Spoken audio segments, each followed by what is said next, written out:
the show, buddy. Well, thank you. Thank you.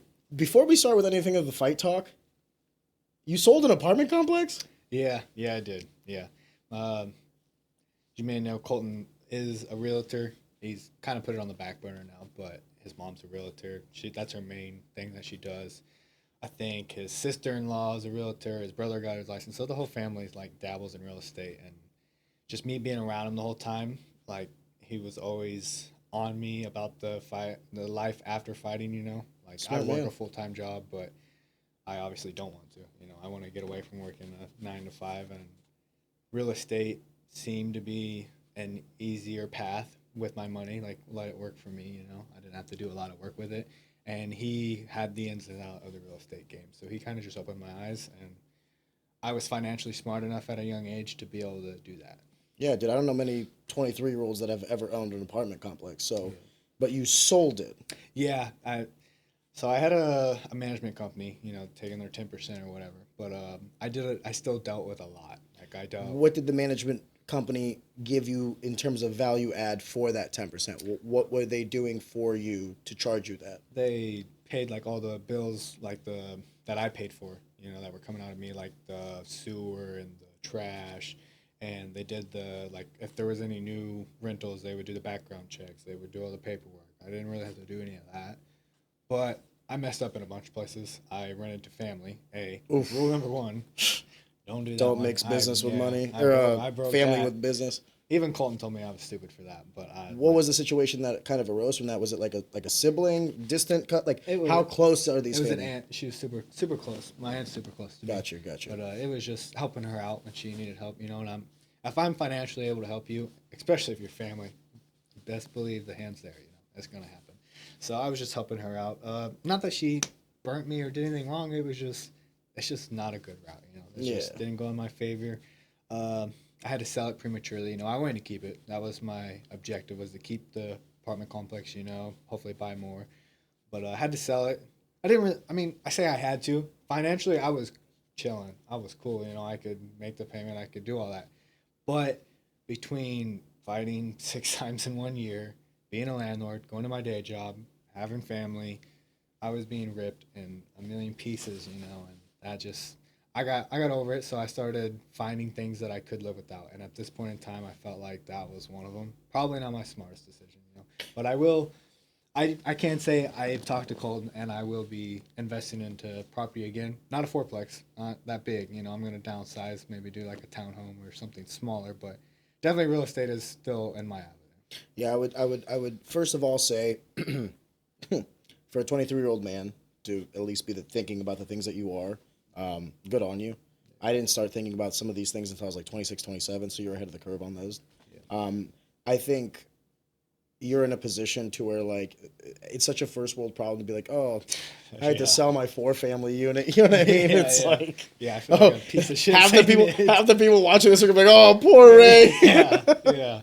Well, No, I think life is all about like strategic partnerships, and it sounds like you already have one with Colton. In terms of, I know you guys like have that coach student bond already, but now it seems like he's also like mentoring you in other aspects of life. So it's always good to have someone who's a little bit older, a little bit wiser, to just kind of show you some of the ropes and things. And then,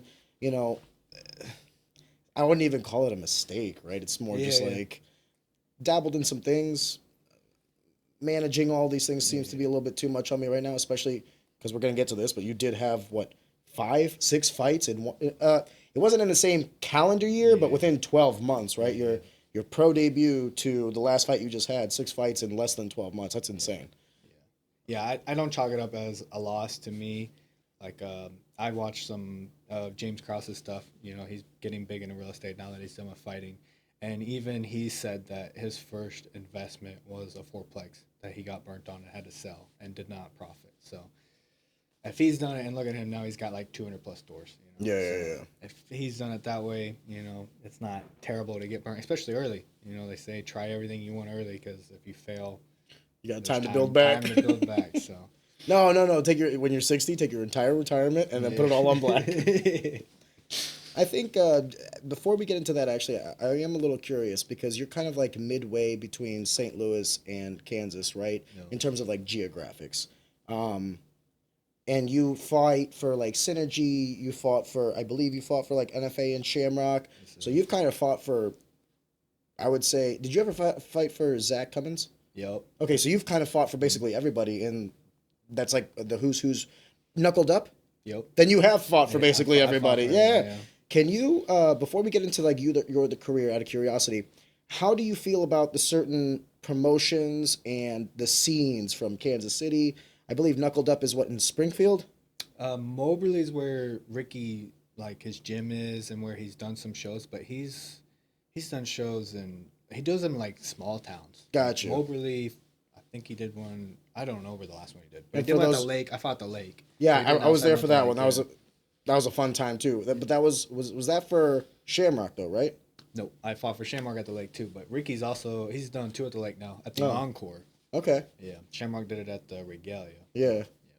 How do you feel about the scene in Missouri? Because I only ever fought in St. Louis, so St. Louis is kind of all I really know. But you've kind of gone to Kansas, you've gone to throughout the state of Missouri and in St. Louis. How do you compare and contrast them? Are they just all the same? Is it like no difference to you whatsoever? Is there any sort of like tangible difference? I mean, there's every promotion to me has its pluses and its downfalls. You know, like if I fight for FAC, it's probably arguably one of the biggest ones around and the most notoriety. You know, if I fight for Shamrock, there's chances it's televised in places. Fight for NFA, they got great production. You know, I'm gonna have great highlights, great videography, everything. Synergy, it's the closest to me. So my family, everyone's gonna make it. That's a big plus. You know, Moberly with Ricky, not the best production side, not the best videography, but he's one of the best people I've ever met in the game. So like that side of it, I'm always taken care of. I don't have to worry about anything. But I mean, the biggest reason we kind of bounced around is just because, like you said, I'm in the middle. You know, so there's nothing in Waynesville, nothing in Lebanon. I gotta go St. Louis or Kansas City for big gyms. Go train in Springfield and fight in Springfield now that they have that show. But there is no home. I was never the home team when I was in the amateur. You know, I didn't drive to St. Louis and have people cheering for me. They were like, "Oh, this guy coming from where?" You know. Now I can say if I fight in St. Louis, I fight in Kansas City. There's people there that are cheering for me. You know, so I think doing that, I've not only gotten St. Louis behind me, or Kansas City behind me, or Springfield behind me, but now I can go any corner of the state and there's people behind me. You know, I got a state behind me. That's it. How does that make you feel? Does that when I fought, I always was very appreciative of the people that bought tickets because I thought to myself like, dude, you could be doing anything else with this money, and you're deciding to come watch me fight. Like, I just felt this overwhelming love. Right? I was like, thank you so much. Like, I really do appreciate it. And when it came time to fight, just having that crowd scream for me on my entrance, and anytime I did anything in a fight, it was like, ooh, ahs, you know what I mean? I would say that it helped me. Like, just knowing that I was in there alone, yes, but it didn't feel like it, if that makes sense. Absolutely. Do you have a similar feeling, or because you weren't always the hometown kid? I was always the hometown kid. Not having it and having it, did it make a difference to you? It definitely made a difference. Like there would be times like, especially early on in my amateur career, first time I ever met you, I fought Kaufman when you fought Bashy. That's the first time I've ever seen you. And like the last time you came up to me at the NFA show, you like grabbed me, hugged me, talked to me, and I'm like, who the fuck is this guy? I walked away and I'm like, Colton, do you know this guy? And I described you. He's like, I don't know who that is. Who is that? You know? And I'm like, I don't know who this dude is. I think I dabbed you up and said, man, great fight. Yeah, I'm like, who the fuck's that? And then Easy Talk comes on, and I look at you, and I'm like, that's the same dude that talked to me, you know? And then somewhere along the line, I was listening, and you talked about fighting Bashy, and I was like, that's the bald 35er, like the man, bro. Like what? No way, dude.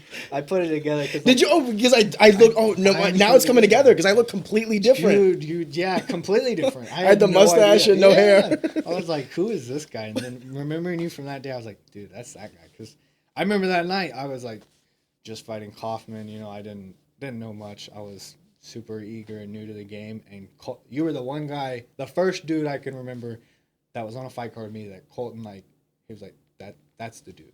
Like, that is the dude. I was the dude. Yeah, but... and seeing and just being around you backstage, the way you carried yourself, I was like, yeah, this dude is you know, he's the fucking guy. So,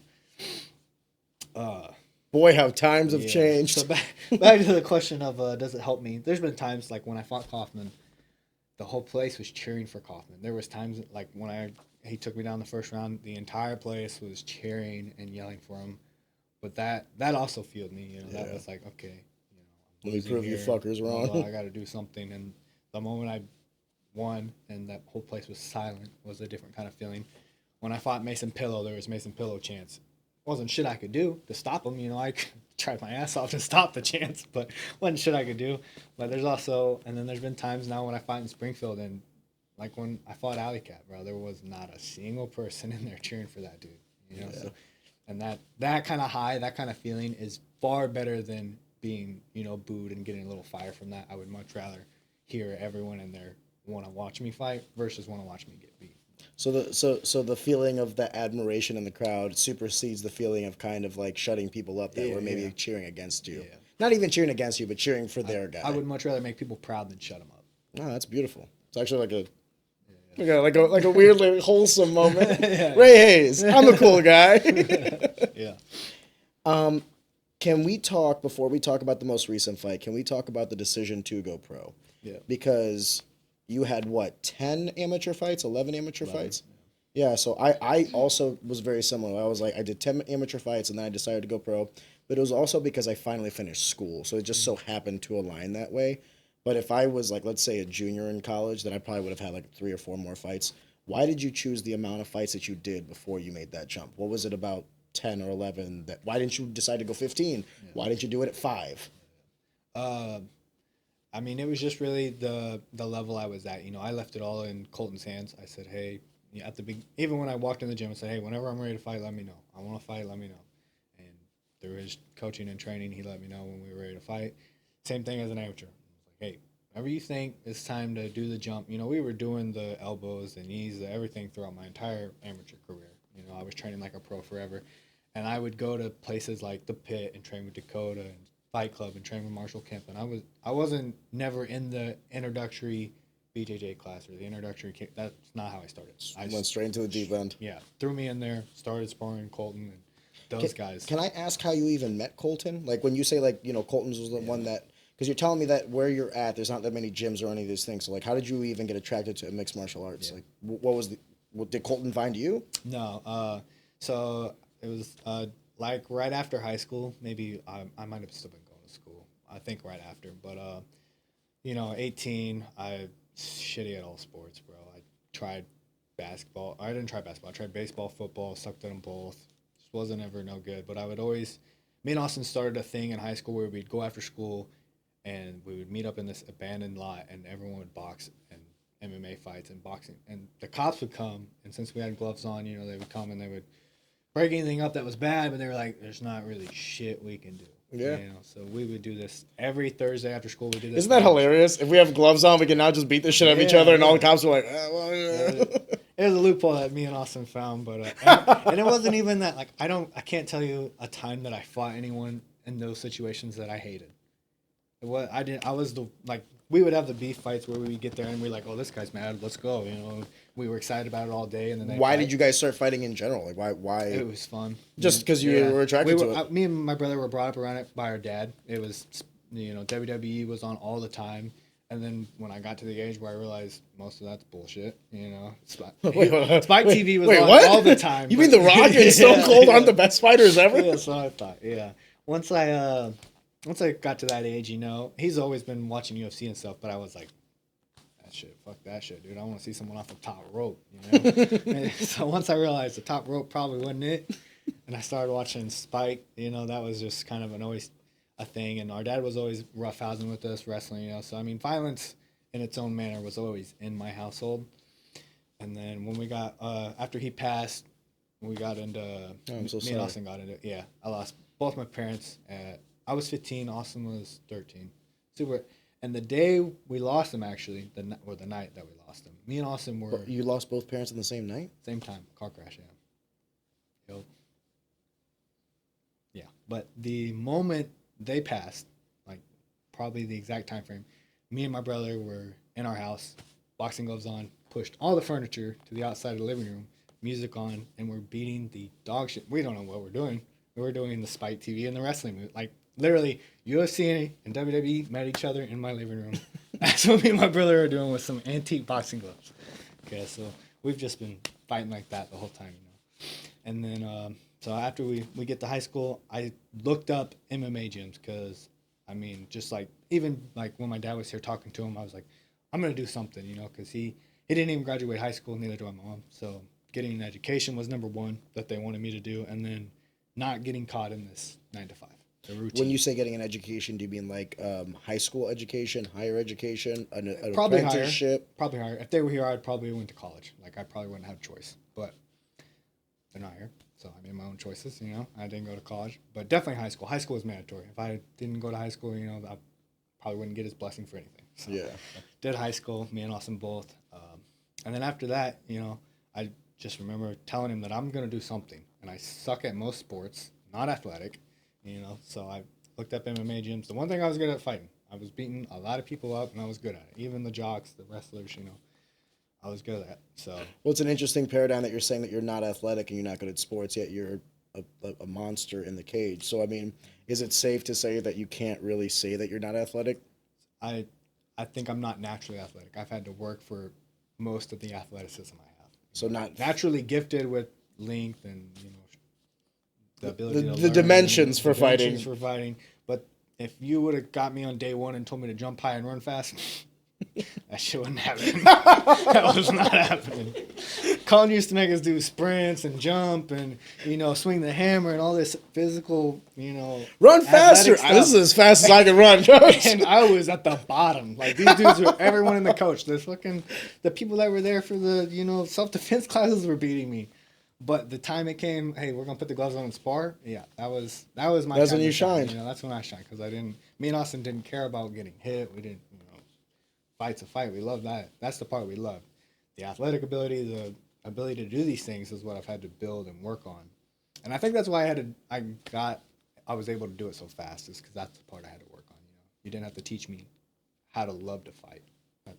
I had that. But like I was saying, after high school, looked up MMA gyms, and it was Springfield Fight Club or it was Parabellum.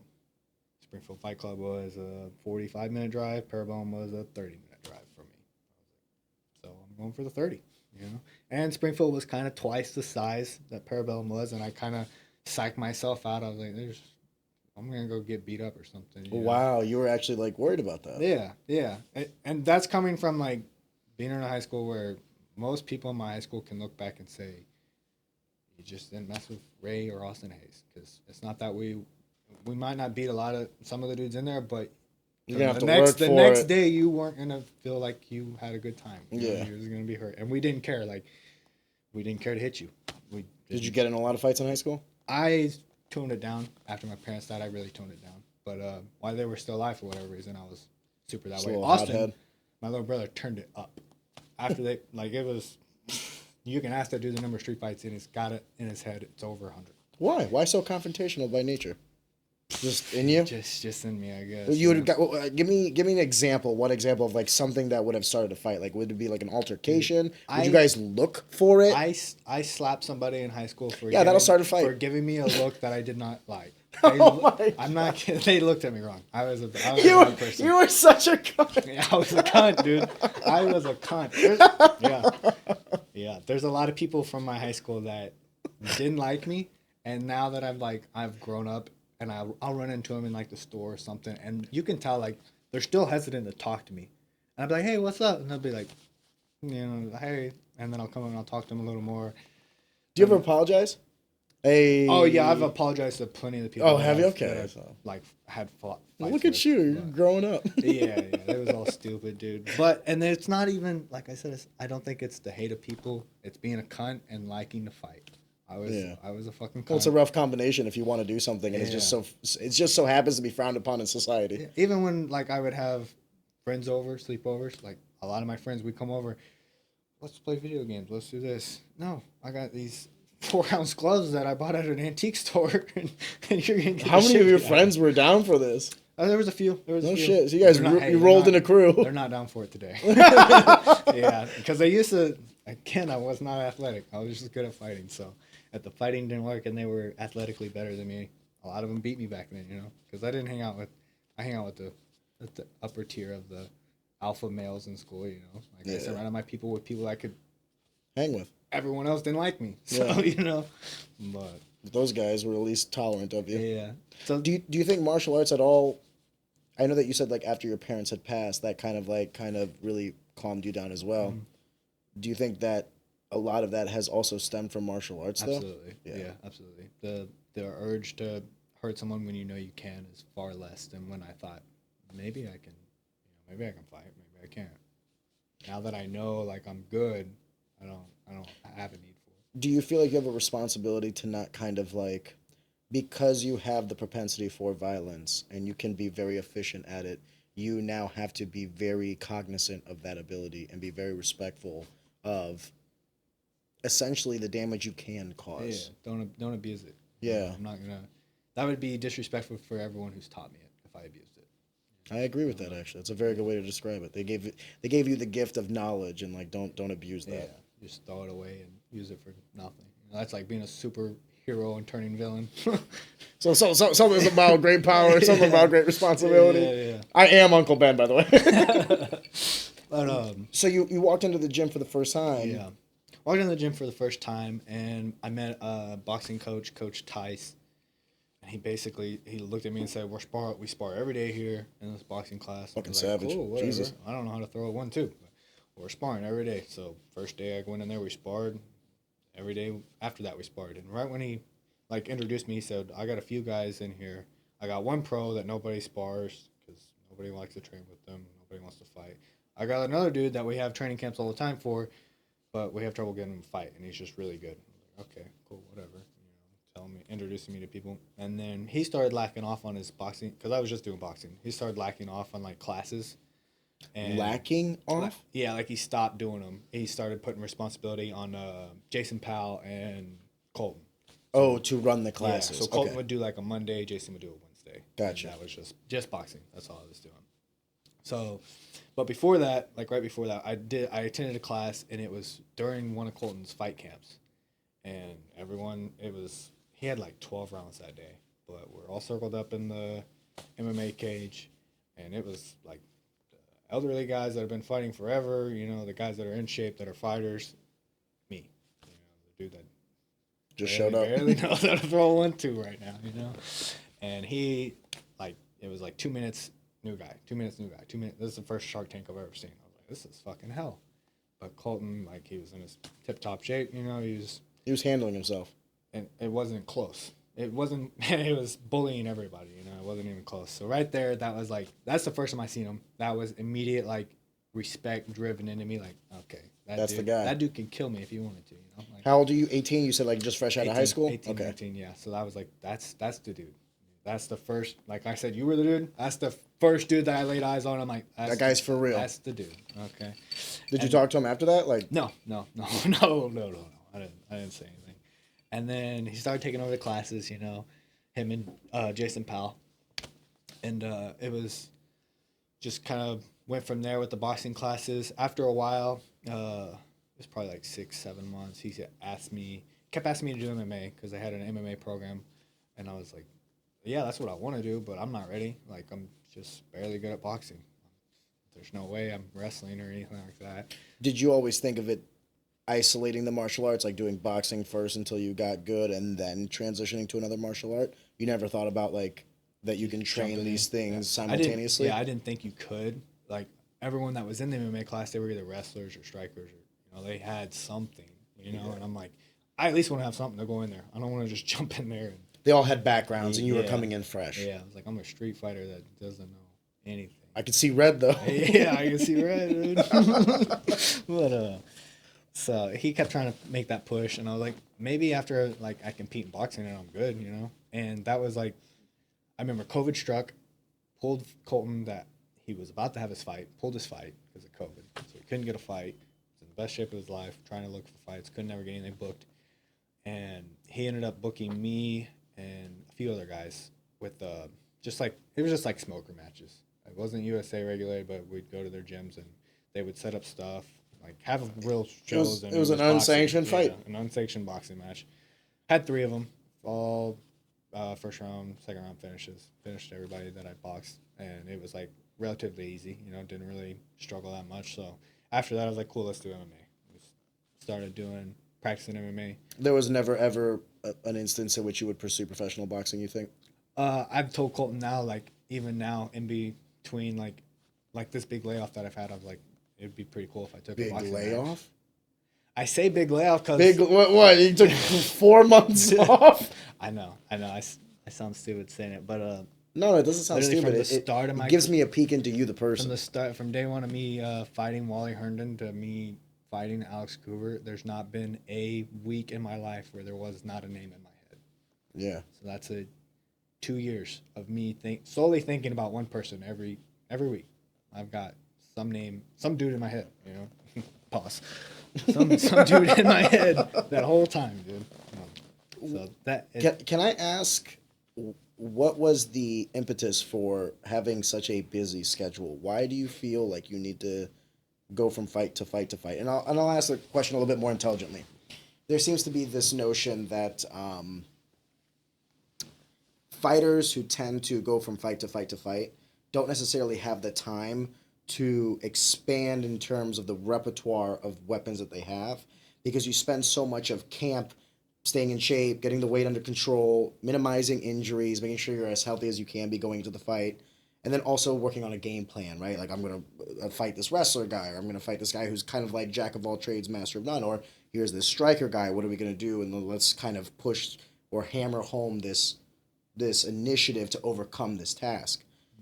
How is it that you are able to kind of, I'm just going to say it, how can you become a better fighter if all you're doing is fighting? Do you think that's the path? How are you getting new skills into your tool belt while simultaneously having to train so hard to be ready for a fight? Because fight camp and training are 2 different intensities. Yeah, that was always the question on like fighter sheets. What did you do during this camp that changed from the last? And I always put nothing, because I was in a constant state of a training camp and getting better, evolving the skill set. I think from my first fight was kind of weird. It was 6'11" dude on a day's notice. That was abnormal. You can't really count that one.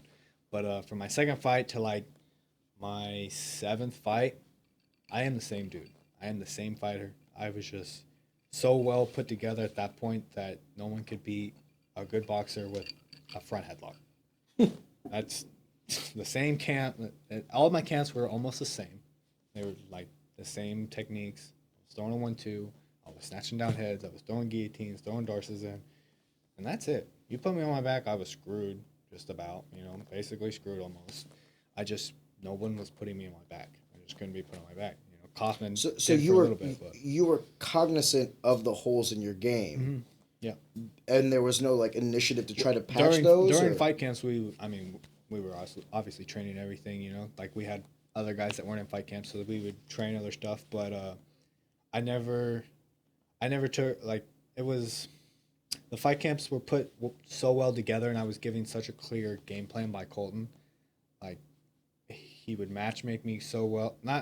I'm not even saying well, because towards the later time of my amateur career, I fought the number one dudes. Yeah, well, dude, when you're like 6-0 as an amateur, there's no more easy fights amateur-wise. Yeah, so literally they were all number one dudes. But Colton is beyond a coach, beyond a manager. His ability to break down film and set a game plan that I have to follow is next to none. When I fought, Austin Spangler, one of the best grapplers in the state at that time, he was on a finishing rate. He had like a Peruvian necktie finish. Dude was crazy on the ground. Colton set me on the back, said, go out, you check his leg kick that he's going to throw at the beginning of the fight, because he always throws it. Hit him with the 2. He's going to shoot in sloppy, and you're going to strangle the strangler. I was like, whatever, bro. Whatever. You make it sound easy, okay? I go out there, get all ready for this fight. Boom, leg kick comes, I check it. I'm like, oh, step 1. Step 2, hit him. I hit him I hear Trey Ogden say, lower your base, get underneath for his hips. I hit him.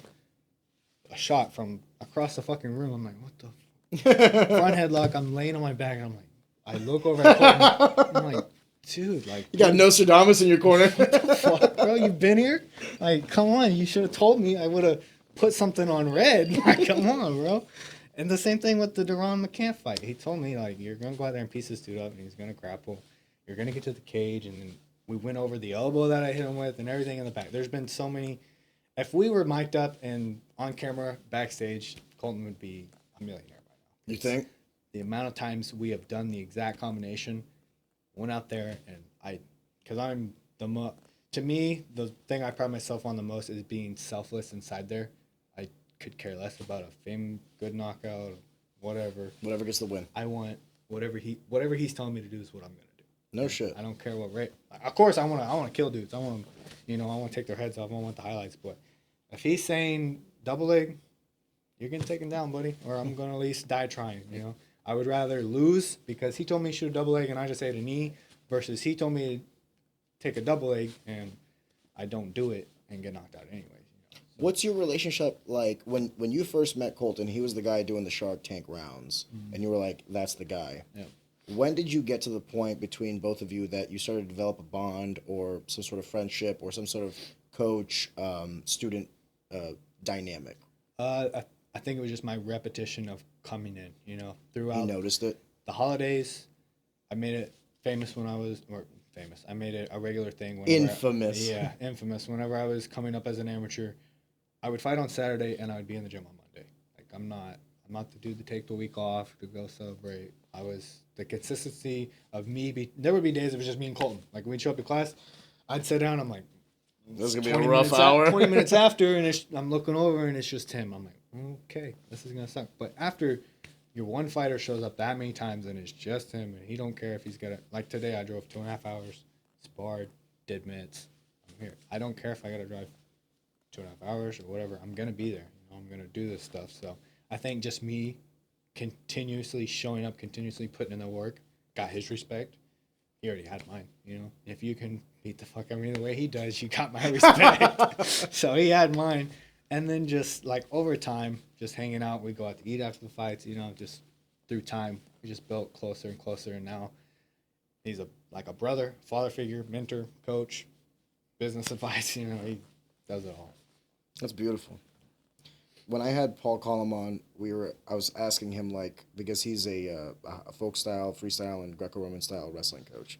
And I asked him, I was like, what does it take to create kind of like that number one guy, that Jordan Burroughs, that, John Jones, whatever it is that the sport, the Michael Jordan of basketball or whatever. And he had a very good point, and he's like, it takes a village. Like, it doesn't have to be 20 people. It can't just be one person. It has to be 2, 3, 4 people that are really dedicated to the craft, that are really dedicated to the progression, that are really dedicated to the growth. And you need to have that it needs to start with that paragon, that one person, and then you build something slightly around that, and now that's your village. Do you feel like that resonates with how you guys? Because I know it's like a smaller gym, it's a tight knit group, but it is a group. You, Colton, and all the guys that you train with. How many training partners do you say you have? Maybe 4 or 5? Yeah, 4. There's probably 5 active fighters that I train with that are to the level where I can get work. The other guys were breaking in. There's probably maybe a room full of 10 on the best day, and the other 5 are we're working up to that level. Yeah. When you say getting in work, that means they're at a level that is adequate for you to actually try and get something from that work. I've got to respect something about them. I can't just go in there and do whatever you want to do. Gotta respect it. When you decided to go, or I guess when you had the conversation with Colton to go pro, did that, because you said that you had been always training with elbows and knees, was there any difference to you between amateur and pro? Or was it just okay, now we have 5 minutes to work, on to the next? Yeah, coming off that, because I did that fast too. I came off the Aaron Lake fight, and then I just went pro and fought relatively quick then. There wasn't a big layoff there.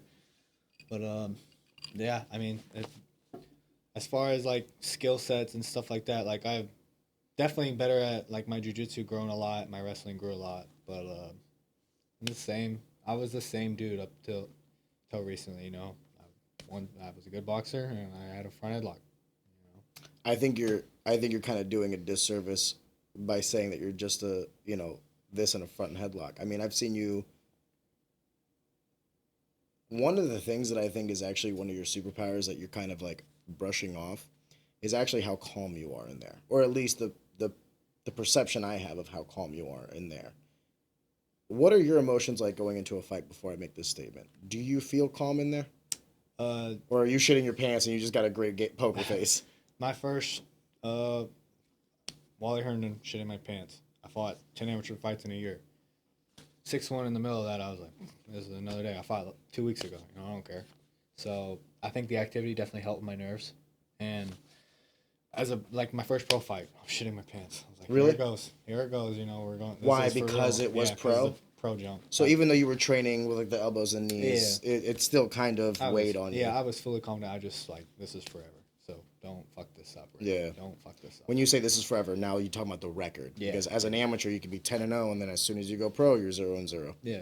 And there, even with Colton, there was talks of me not going pro yet, because if you 11 fights, but had 6 fights worth of fight time, cage time. Yeah, in and out a lot. So it was just not a lot of cage time, not a lot.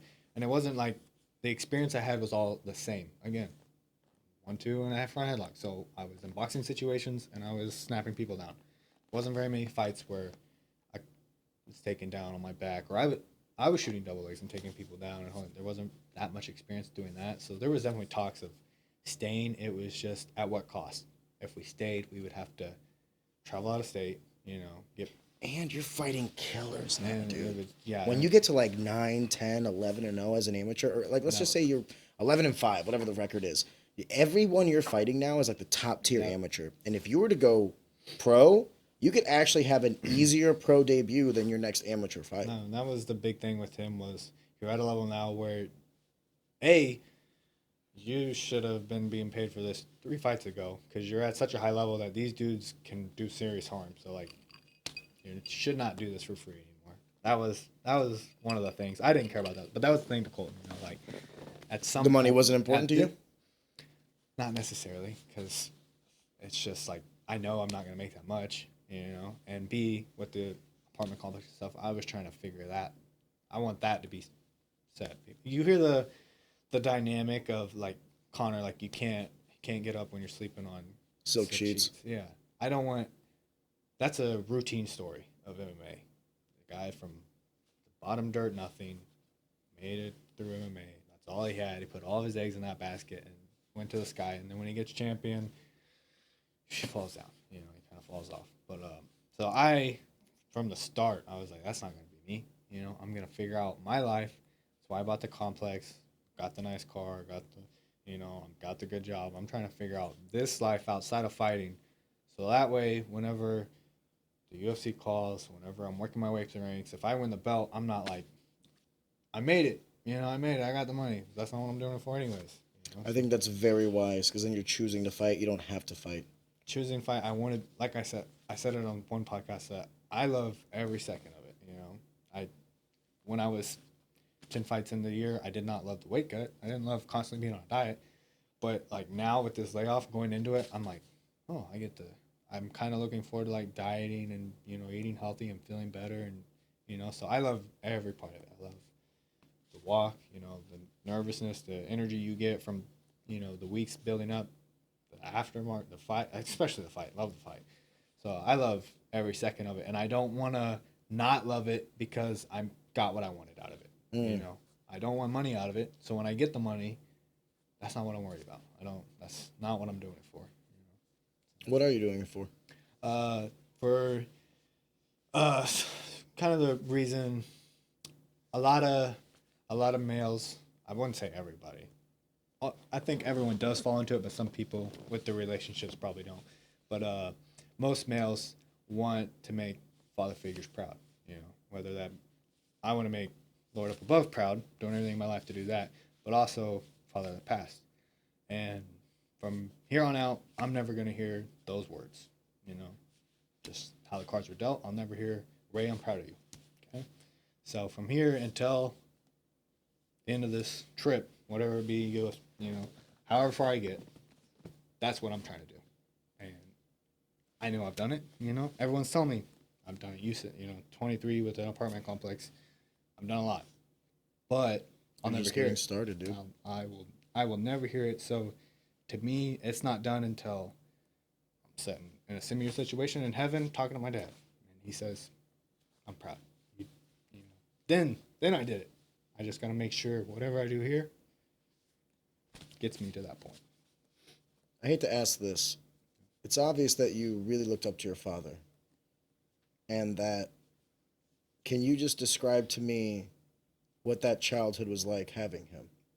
Was he, did he kind of lead by example? Was he constantly hard on you? What kind of father was he?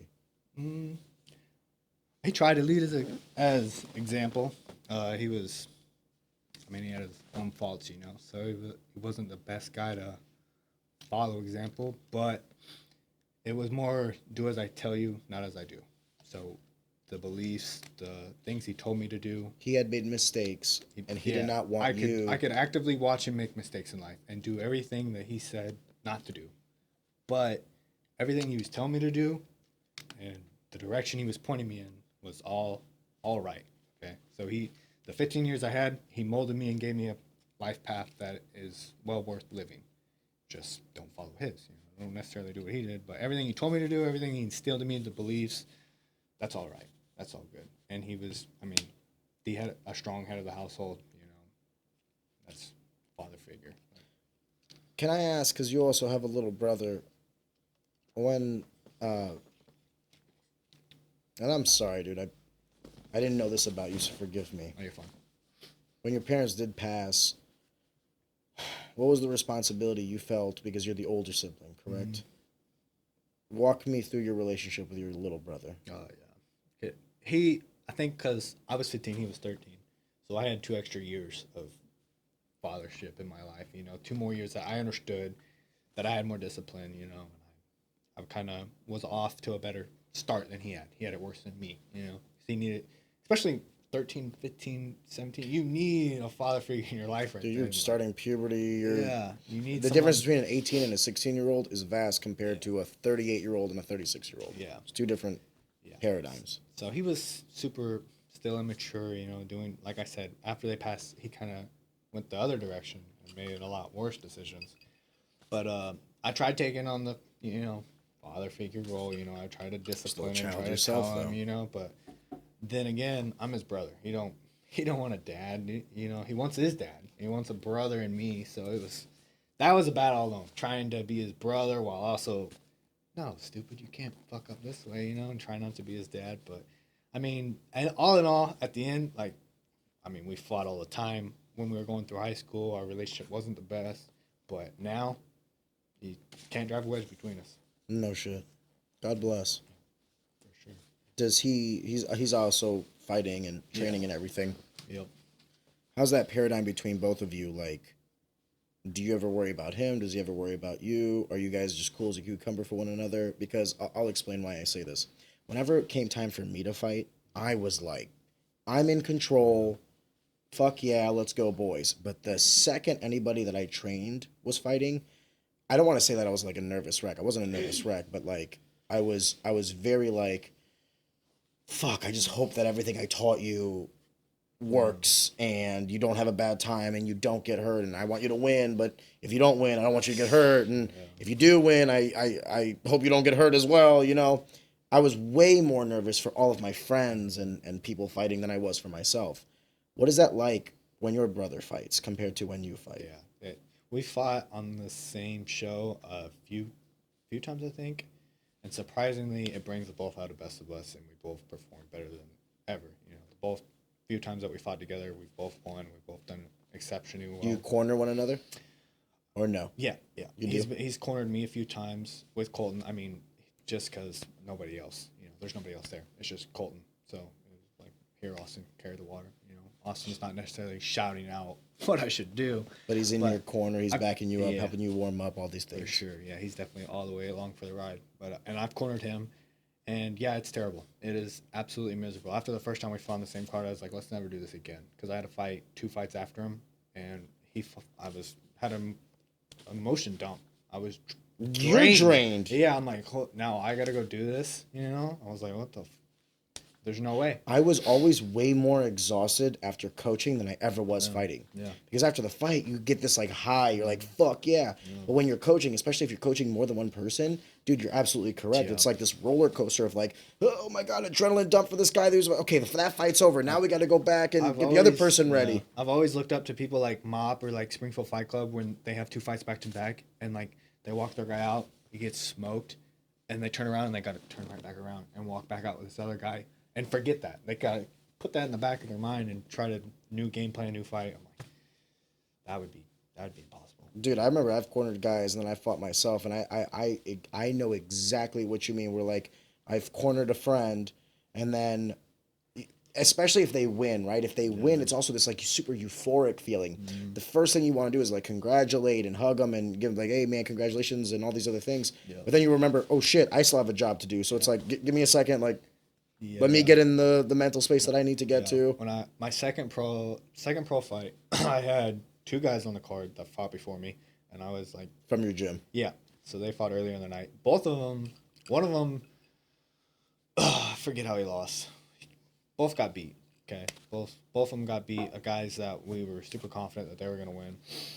And Did that do anything to you? it made me mad, bro. Like it pissed me. I was like the fight that I had. It was a gimme fight. Trey Martin, he was 0-4. You know, I wrote down the submission I was gonna finish him with. That was the complete gimme fight. Okay, and that was me and Colton's game plan. We're gonna write down this submission. We're gonna go out there and hit it with him, make him look like an idiot.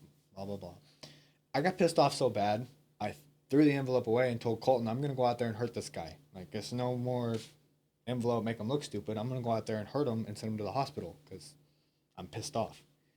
Colton pulled me to the side, cooled me down, talked me out of it. Said, no, we're going to the game plan. Wrote the envelope, wrote it again, and talked me out of it. But that could have been the worst day of Trey Martin's life because I wasn't even going to go out there and try to knock him out. I was going to play with my food and hurt that dude because the levels that we were on were not. But that's just because I was mad.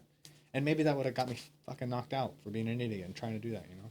So thank God for Colton for talking me out of that. But yeah, definitely, I definitely let my emotions get to me if I'm going to. And in the same sense, I've fought like, we've traveled to KC and fought, and I'm the main event, and I'm the only dude on this show, and I got all my team and everyone coming with me. And if I fuck up and lose, everyone That's made it. this fucking That's trip it. Yeah, for me yeah. to lose, dude. Like, I hate that too. I'm like, someone else at least fight, so we got someone else to put the blame on. But fuck, don't lose. Carry the banner of the gym. I'll be damned if we all travel to KC and I go get fucking knocked out in 30 seconds, dude. So awkward drive back. Yeah, like what the fuck? Where's the after paw? All right, I'll see you guys tomorrow. Yeah, there's no way. Thank God I haven't had too many of the moments. But fuck, dude. It's weird, right? Because you go from this weird stage of like, at least it happened to me. I don't know if it resonates with you, but I went from like very like isolationist, like especially when I was an amateur, it was like all about me. Mm-hmm. And then as I started getting like 5-0, 6-0, 7-0, you start like kind of taking some guys. I don't want to say like under your wing as a mentor because they have their coaches too, but you develop like this relationship with like sparring partners, the guys that come to the gym as consistently as you do. You start wanting for them the same success that you want for yourself because you see it's a camaraderie. It's like that brothers in arms kind of thing. Like, hey man, you're in the trenches with me. You're doing the same shit I'm doing. You're cutting weight. You're at the practices. You're taking all your lumps just the way I am. You can't help but start to like respect and admire the people to your left and to your right. And in a weird way, it starts to kind of dilute a little bit your thoughts of like it was, what started as solely something for me. Now it's like, well, I want Chris to win, and now I want Nico to win. Like I want them to win just the same way I want myself to win. Yeah. And it's weird how that kind of snuck up on me because I never thought it would happen, but sure enough, now I'm like I'm as invested into the people that I'm training with as I'm invested in myself. It didn't sneak up on me as much because my brother fights. Yeah, and any given moment, if I could give all my wins and all my skill and knowledge in the fight game to Austin, and he take it all and add it to his, I would. Because I want him to be far more successful than me. It's like, again, I'm playing the fucking father role like I shouldn't be doing. But if I could give it all to my brother and him be successful, that's what I would want. Have you guys had a conversation about fighting and like what you guys want from this sport? Yeah. And so what is that like? He started off just doing it as a time with me, bonding. That's why he started coming. I drug him to the gym. I made him come. So it was just like, this will make Ray happy. Ray will think I'm cool. Ray will respect me. I'll do what my brother says. And then after, like, he was always good at fighting too. Like I said, he's been in countless of fights. So he just started falling in love with it more and more, over time. I definitely want to make it to the highest level I can. I want to be the best I can be. But and that seems to be the direction he's going. He's been slow with it, He's younger than me. He's 21 now. So Yeah, dude. he's You guys are he's little, figuring man. life out. But that's right now. He definitely wants to be a professional fighter. That's what he wants to do with that part of his life. But as far as chasing it all the way, I don't know yet. He's not too sure yet. That kind of leads me to the next line of questioning, and honestly, the main reason why I wanted to talk to you was that last fight, was that you were on this tear for a while, and then you had this fight, which didn't necessarily go your way. I wanted to ask you, I don't know if you recall, but I messaged you a couple days after. Like, I didn't message you like the night of or something, and I just said, hey, big fan, just want you to know, dust yourself off to the next, you know what I mean? And the reason I did that was you had such a promise to you and still do, and I didn't know you. And I just didn't know how you were taking it. I didn't know, because I remember my first loss fucking wrecked me. I was like, oh my God, I'm not the man that I think I am. Like, how could I lose? I'm fallible. And I remember thinking, like, man, I really hope he's not feeling the same emotions that I did of, like, doubt and all these other things. And I just reached out to you, and you were like, hey, man, thank you. You know what I mean? But now that I have you here, I do want to ask you, what was that night like? Not necessarily the fight, but emotions before, during, after, and the fallout from that. How do you kind of battle that now going forward? Or do you even have to? Yeah. So, like, leading up to it, that it was coming off the Duran camp. We already had it booked before I fought Duran. Which was a fantastic finish as well. Yeah. Right? You came off this really big win. I never want to badmouth any fighter. Duran's also a fantastic fighter. But it was clear who the better fighter was that night. Yeah. So you had a lot of momentum, a lot of headwind, a lot of guys were talking about you. Yeah. By the way, they still are. Yeah. It was a big fight camp of my first 5-rounder that I was training for, so best shape of my life, Booked it before, so I was already super confident. I looked at Alex's record, and the guys he fought weren't the caliber. Like, to me, I'm the best dude he's fought, And he's lost to a lot worse dudes than me. But so the confidence going into that was super high. Like, I remember, like, the Duran fight, I had the butterflies, the nerves, like you said. Do I still this get guy's nervous? dangerous. Yeah, I was like, fuck, this guy could take me down. This guy's a good grappler. He could submit me. When I went into the Alex Cooper fight, when I tell you he could have had a baseball bat and I would have been the same cool, calm, collected, I mean that. Do you feel like you were overconfident? Yeah, on the physical preparation, like coming off 5-round camp, right into another camp, I was best shape of my life. I was ready physically for anything. And mentally, I was ready for anything. I knew in my head he literally could have had a gun, and I was walking away with his life that night. There's nothing else. That's supreme confidence you had going into that. That's the first time I had that I bought into my own hype, if you'd say. I've never, with the Duran camp, I was training with 15-year-olds that were taking me down and holding me down, that were next level wrestlers. Okay, so, and then training at all these gyms, I lose countless rounds to people like today. Had a terrible I know. I didn't want to. I got my ass. For the record, I asked him because he did sparring rounds at St. Charles MMA, and then he did some mitt work at Jamie Crozen's The Church.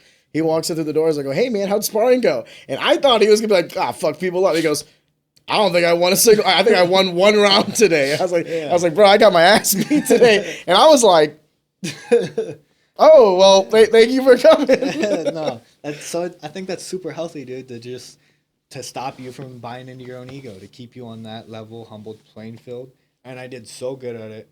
I was still doing it during the Alley Cat fight, but for whatever reason, in my head, after beating Duran, I was like, dude, I started to believe I'm the shit, as bad as I hate saying it, I started to believe that I was the shit.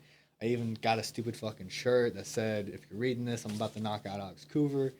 You were ballsy. I walked out to Legend on the Drake album. If you're reading this, it's too late. So I played into that, bro. I was like, there's no shot this dude touches me. Me and Colton joked around about writing it down again and what we was going to smoke this dude with.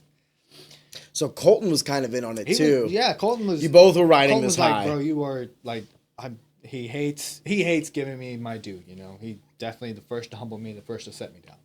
Colton is definitely that guy. But at that point in time, coming off the Duran fight, going into Duran was a harder fight than him to me. I still think that today. Duran kid has a better chance of beating me most times than he does, even though he's the one that did it. But yeah, but dude, everyone is dangerous in and the that's first the thing minute of that every round. I forgot. Okay, I'm to the point now, and it didn't catch up to me until that fight, that even the 5'7", short, flabby, bald dude can knock me out.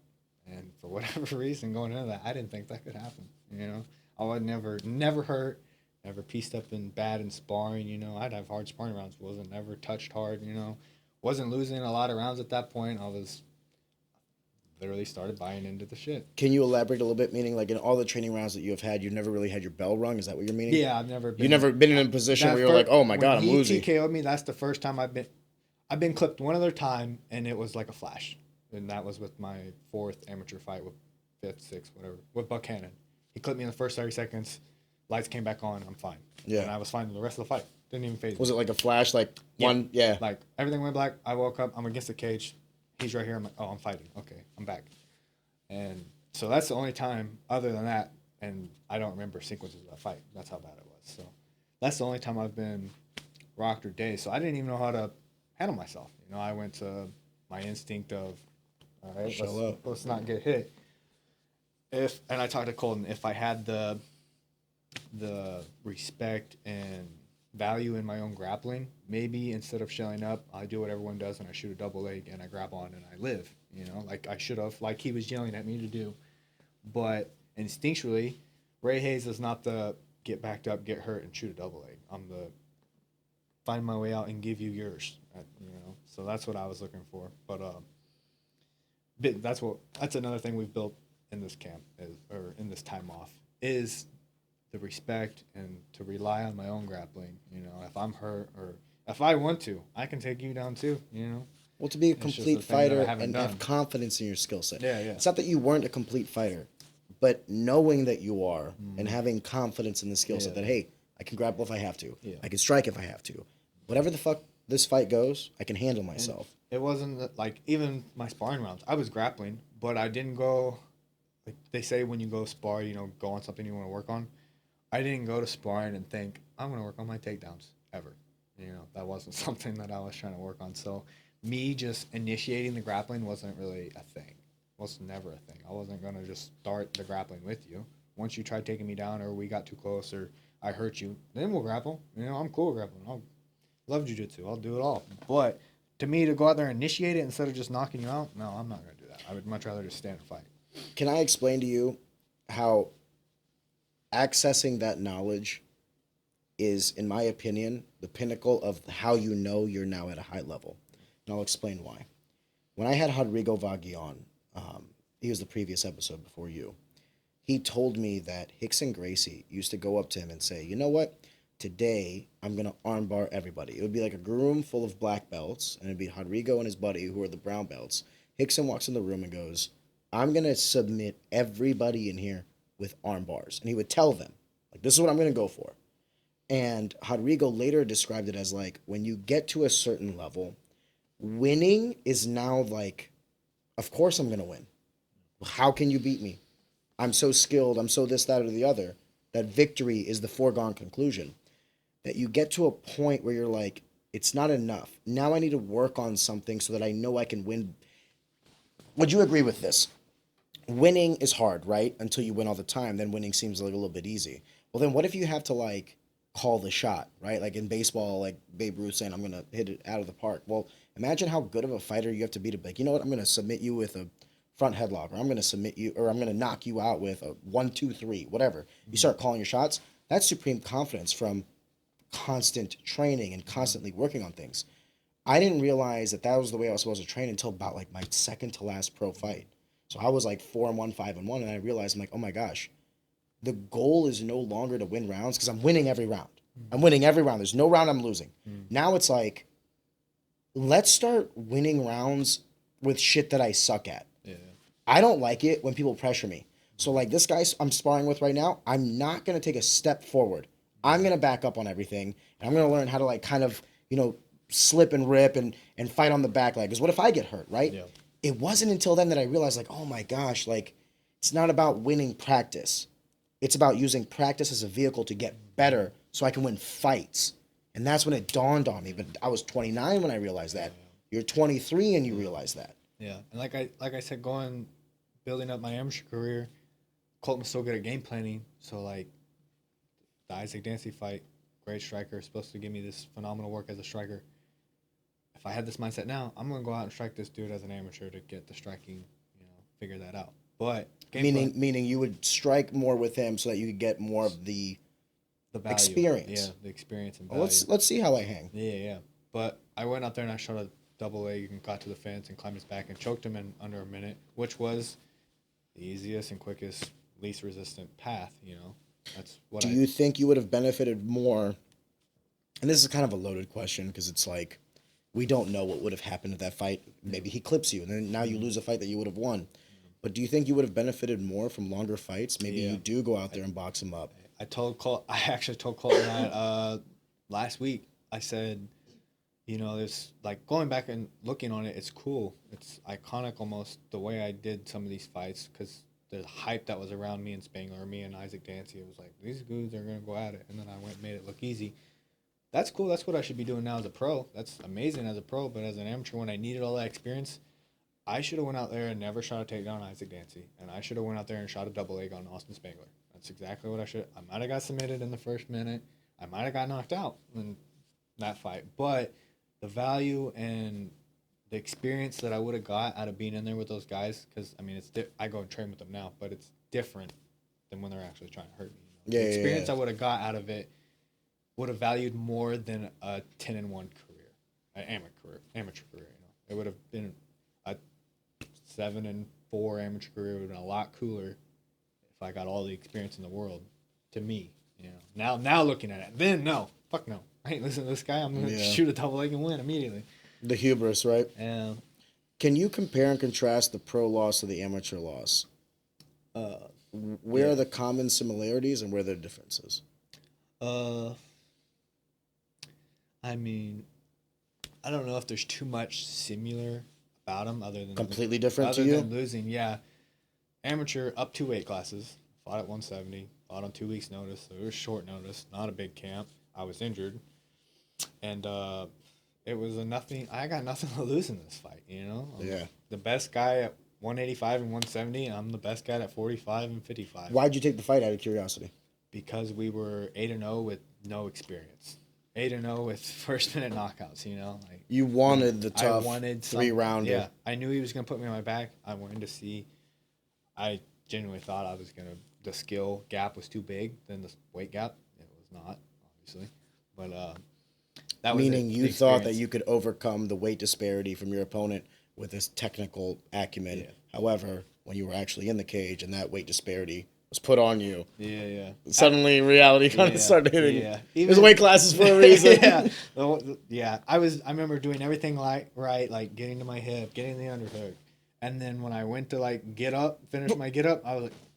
I can remember looking because he always had me in Trey's corner, and Trey was always talking. Could never hear my corner, and I remember looking across the cage at Colton and Dave, and they were like, just big-eyed. And at one point, I said, like, tell me what to do. Guess I'm not getting what to do now, because I'd follow every instruction. I get to this point, and I was like, this is the part where I get up, and it just never happened. Yeah, never happened. So that one to me, like, even after that, I was like, I didn't hang my head, I didn't care. I was like, that's cool, whatever, Let's just rebook something in my weight. I don't care. Even going into it, I said, and this may be why I lost that way. I said, the only way I lose is if he drags me around for 3 rounds and I lose a decision. I spoke. Now you're the Nostradamus. I fucking got drug around and lost a decision. But, that's what. Were you upset afterwards, or how did you feel after that amateur loss? I was upset because of the gratitude of, in hindsight, it's an amateur fight. It don't mean shit. But when's the last time you've heard of an amateur 45er fighting the best 170? It's just not something. I did something very similar when I was an amateur. Like I had kind of cleaned out 135, and then at the time Cortavius was this like 145 pound. Like everyone was afraid of it. He just came off that spinning wheel kick knockout. And I remember I told Mop and them, I go, guys, before I go pro, fuck it, let's go up a weight class. And like let's make sure that it's not just like I'm kind of physically bullying people. Let's make sure that I have like the technical acumen to do it. Yeah. But I didn't bump up 2 weight classes. Yeah. I didn't go to 55. Yeah. Like I beat Cortavius and then I beat forgive me, I forget the guy's name. But anyway, I won the 245-pound belts. And there was never a thought of me going like, all right, let's do it at 55. I was like, all right, we're going pro and I'm going back to 35. Like that was cool. But I'm not doing that again. Like I could feel the difference at 45, if that makes sense. Like people also oftentimes talk about like, I want to be a multiple weight champion, all that stuff. Fair. Like by all means, I don't want to like shit on anybody's parade. Like if you think you could do it, try it. But that was like the most apparent, like, yeah, no fucking wonder there are weight classes. Because when I went from 35 to 45, there was just shit I could not do that I could do at 35. At 35, I can kind of get away with murder. Yeah. You know what I mean? At 45, I was like, dude, if I wasn't on my P's and Q's, these guys were just physically bigger, physically stronger than I was used to. For the first time in my life, I was like, yeah, I'm a 35. Yeah. When I was at 35, I was like, I could be 45. Maybe I could even be 55. Then I went to 45. I was like, I'm a bantamweight. Like, that was me all the way up until I fought. Buckhannon was my realization fight because I was fighting at 55, and I was always like, I made 55 relatively easy. It was always like 10 or 15 pounds that I cut. You know, and it feels good, right? It's like you're lazy. You're like, this is nice. I was eating fast food, drinking soda. You know, I was not disciplined. I was chilling. And then I remember fighting Buckhannon. I mean, it wasn't the greatest circumstances on that fight, but he was just ginormous. I got in there and I was like, this dude's a 55er? Like, these are 50? That was the first, like, real 55er that I fought. And I was like, yeah, that's not going to work. I'm not getting far with this, you know? So me and Colton talked, and 45 was definitely, the next fight actually was 45. Do you think that in itself was kind of like a humbling act, right? Because like, I had to admit to myself, like, I'm not a featherweight. Yeah. I'm not a featherweight. As much as I love the extra 10 pounds, as much as making the weight is so much easier and the camp was easier, if I'm really going to do this, there's no way I could do it at featherweight. And it was kind of like this humbling experience for me, like, Ariane, know your place. Yeah.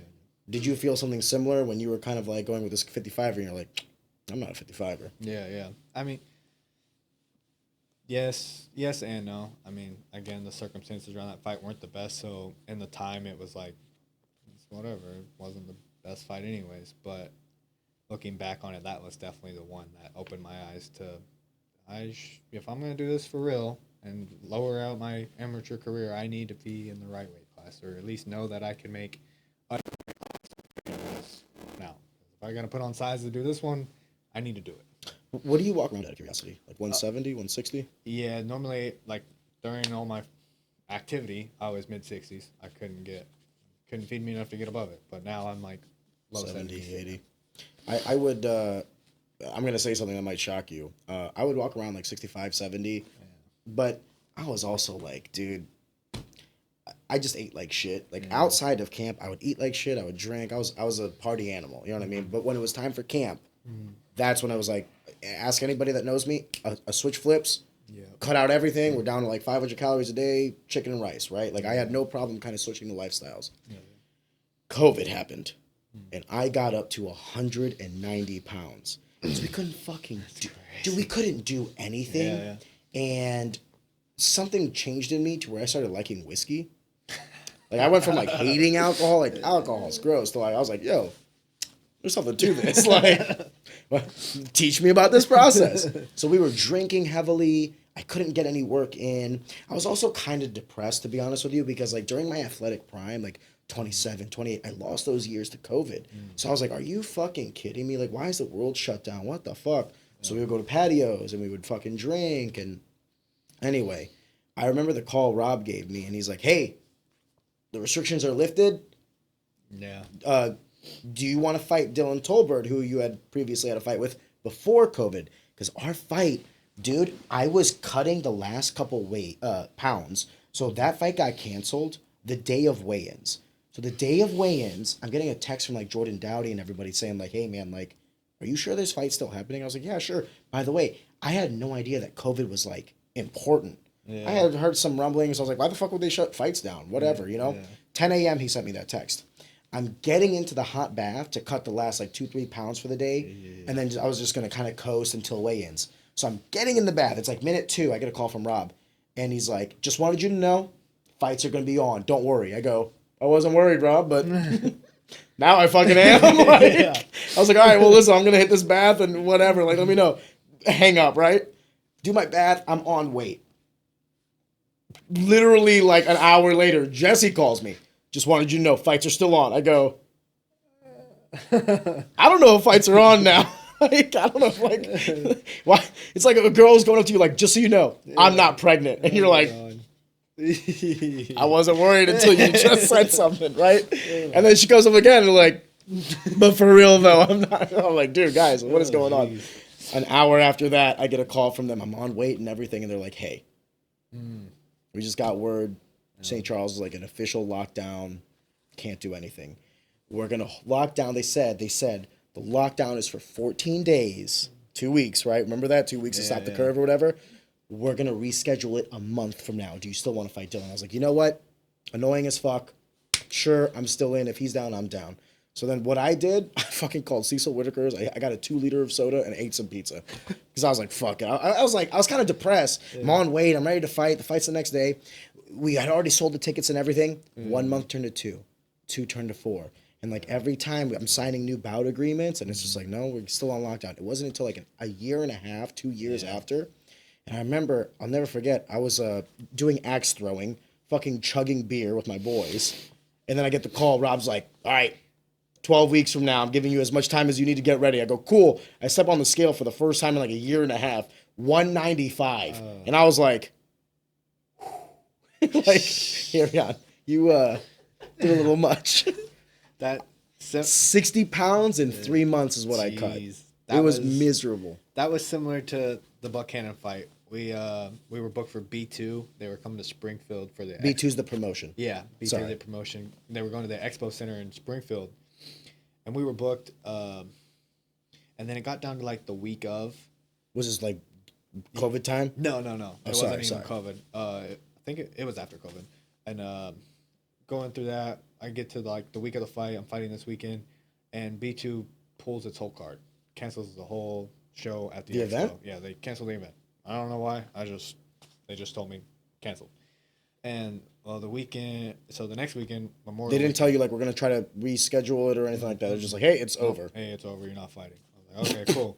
Next weekend, Memorial Weekend. I was like, well, then I'll make Memorial Weekend plans. Yeah. I go on a float trip. I go to the lake. I'm on like a 3-day bender of just drinking and eating. And Colton calls me on that Monday. I'm at a Mexican restaurant eating burrito, big old plate. Carb supreme. You know, I'm drunk. And he's like, hey, Zach Cummings is having an Apex show this weekend. They said they can rebook Buchanan. I told him, yeah. I'm like, you did what? He's like, I told him, yeah, because you said you still wanted to fight. I'm like, bro, that was before this weekend, dude. Before. So that whole week, like, what'd you do? Just put the fork down and go, guess I'm not eating anymore? I finished that fucking plate. You know I finished the plate. The cut starts when I leave this building. I'll deal with that later. It's a tomorrow problem. Yeah, so when I'm sober. I got plans. But like the whole week leading up to that, I like drinking my gallons of water, hydrating. I was sweating the alcohol out. The weight cut was terrible. I cut 12 pounds the day of weigh-ins in KC. Oh, dude, I'm sorry. That was my first fight in KC, I think. Yeah, so the drive, I was like, damn, I gotta drive 3 Is that the most you've cut in one day? 12? Yeah, that was the most I cut in one day. And I was like, damn, I gotta drive 3 hours after cutting all this weight. I was like, nah, fuck it. I'll wake up super early. I'll drive up there. I'll use the hot sauna and I'll just cut it and then go drive to weigh-ins. Again, I drive by myself. Colton had work. That is so dangerous, my man. Drove myself all the way up there, which I was chilling all the way up there. Cut the weight. Barely meet. I mean, I was fucking smoked. Amazing. Good thing I found the YMCA How many hours? It took me all day. Yeah. The Yeah. weigh-ins were at 5, and I got up there at 8. Yeah. 8 a.m. Maybe 10. Maybe 10 at the latest. So 7 hours of just like. What do you do? 20 minutes on, 5 minutes Yeah. off? I was an idiot then. I would do as long as I could sit, sometimes 30, 40 minutes Oh, in. no. I didn't know what I was doing, you know? Just Didn't- putting your head Didn't under. know what I was doing. But so I got to a point where I was sitting there so long that I would get out and I'd naked men walking around the YMCA. I'm like, dude, this is hell. Like, this is the worst place I've ever been in my life. So I went to the Dollar General, and I remember Colton and Noah, I forget his last name. He was on the Ultimate Fighter Season 5 with Nate Diaz. He got in the fight in the front yard and got kicked out. Sorry. Yeah. Sorry, Noah. Noah something or other. But Shout out you, guy. yeah, he was down at our gym because we were military gym. He was stationed there, and he cornered me in my first pro fight, and he like kind of showed me some weight cut stuff while he was there. But I remember him saying, if you're ever in a dry sauna and you're at your wits' end, get a cold rag with ice and breathe through it so you save your lungs. Drove to the Dollar General. I bought a thing of dish rags and a bag of ice, and I walk into this YMCA with 20-pound bag of ice and rags. I just wrap them up, and I'm laying there just breathing. And I remember I'm like pound out, and there's like 30 minutes left. I'm 15 away from the thing. I'm like, I'm gonna miss. So I just lay down in the sauna. I'm like, I'll wait till my timer goes off. Timer went off. Drove there. Made weight. Yeah, I don't know Miserable. how. Don't know how. Super miserable. Drank everything. I didn't bring anything to drink. So I'm like at the bar getting water from the bar. Like, come on, keep it coming. Keep it coming. Give me like 5 in a row. Yeah, just give me the pitcher or something, you know. Drinking there, you know, went off and hydrated myself. But I talked to Buchanan while he was there, you know, because I'm never an altercation kind of guy. But he had his he had his leg You wrapped used up. the 5-year-old for looking at you wrong, you lying fuck. Now I'm chill. Now I'm chill. I'm not the altercation type. Depending on how you look at me. People change for the good. For the good. But, Why am I getting Rocky 4 vibes if I could change? yeah. I remember he had his leg all wrapped up, and I was like, "This dude got staph, or like, what's going on? Why is his leg wrapped up?" You know. And I go over there and I'm talking to him. Did you ask him? Yeah, I'm like, what's going on with your leg? You good? You gonna be able to fight? You know, I'm just making sure he wasn't hurt or something. He said, yeah, no, it's Memorial Weekend. I was partying all weekend and I burnt my leg on my motorcycle. And at that point, I was like, hell yes, dude. Hell yes. Because if I was fighting Buchanan in like phenomenal shape, that fight beat the fucking shit out of me, dude. I wouldn't have stood a fucking chance in hell. We was on even playing ground, bro. I thought I was the only one miserable one here. I thought that's why, you know, again, I say it wasn't on great circumstances, but it was even playing. But it was. I talked to him, and he did basically the same shit. He's it like, wasn't the best Ray Hayes, but also it wasn't the best Buck. Yeah, so, I mean, we ran that fight back, and we were perfect shape. No telling how it would have went. But we got fight of the night and everything. We were the only fight to go 3 rounds. I mean, that was a... Both of you guys are like, someone get finished, please. I'm not trying to do this anymore. Watch the 3rd round of it. We both get up, walk out to the corner, look at each other, and don't throw a punch for 45 seconds. We're just circling, and you hear everyone yelling, punch, throw something. and you guys are like, shut up. Yeah, it was just I'm fucking mutual exhausted. agreement of... Hey, you need an extra minute? Because I'll take one too. Even when like the fight ended, they're taking us through the back. You know, he went back to his other team. So Trey's not there. It's just me, Colton, Austin, and Buchanan. And we're walking down the same hallway. We get like around a bend and there's this couch just laid out. Random ass couch in this fucking venue. Both of us. Colton posted a picture. We're both just like laid miserable out, you know, on the couch. It was terrible, but even playing fields, it was a good one. That's fucking hilarious, dude. I don't have a story like that with any of my opponents. Yeah. I will say this about Austin Bashi, and this is something people don't really know. After that fight, I'm getting stitched up because I had some cuts on my head. By the way, if there's any advice I give anybody, do not shave your head for a fight. Yeah. You don't realize how much your hair stops cuts. Yeah. So, like, I didn't realize it at the time, but, like, even just things like the cage, I was like, my fucking forehead, you know, and shit like that. I was like, keep your hair. Anyway, so I was getting stitches on my scalp because he threw some elbows, and you know what's funny is, like, I never get cut. But then that one, because my head was bald, he was just throwing elbows wildly, and he was just cutting my fucking head, so I had to get some stitches, and I was like, this is stupid. He comes over, you know what I mean, he dabs me up or whatever, and then he said something, like, really funny. He's like, I don't think the crowd liked me too much tonight. And I was like, Yeah, dude. I was the hometown guy. He goes, yeah, it kind of made me sad. I go, I'll tell you what made me sad, Austin. Losing in front of all these guys. Yeah. But it was funny that like he was like, because like he was like stone cold, right? But in like kind of what you said, you're like, oh, I don't fucking want them booing me. Yeah. And here's the best part. I started feeling bad for him. I was like, they're great people. You'd like them. Like I'm like, wait a second, no, fuck you. That was Kaufman after that fight. He got like all of his boys that booed me at the weigh-ins when I flipped them off and stuff, and he brought him over, and they're like, "I'm sorry, man." I'm like, "What, brother? What the hell?" Everyone's cool. Have a beer. Yeah. Fighting is so fucking weird. It's like this. It's such a Venn diagram of like we're actually kind of all similar, but right now I hate you. Catch me on a different day. We're best buds. Yeah, I'm gonna hate you for 8 weeks, and 1 day, and after that, I'll have a beer with you. whatever, bro. It's beautiful in that sense as well. It's sometimes I never called myself a martial artist. I always said I was a fighter. But now that I'm kind of removed from it, there is an art to it. And not just like the martial aspect, but also, you know, the relationships, the camaraderie, the mutual respect, even with enemies. Not enemies, sorry, combatants. That's one thing I talked to Jamie about today that I have, Frozen? especially today, that I did so well, like, from training and fighting everywhere. I don't know very many fighters that could have came up here today.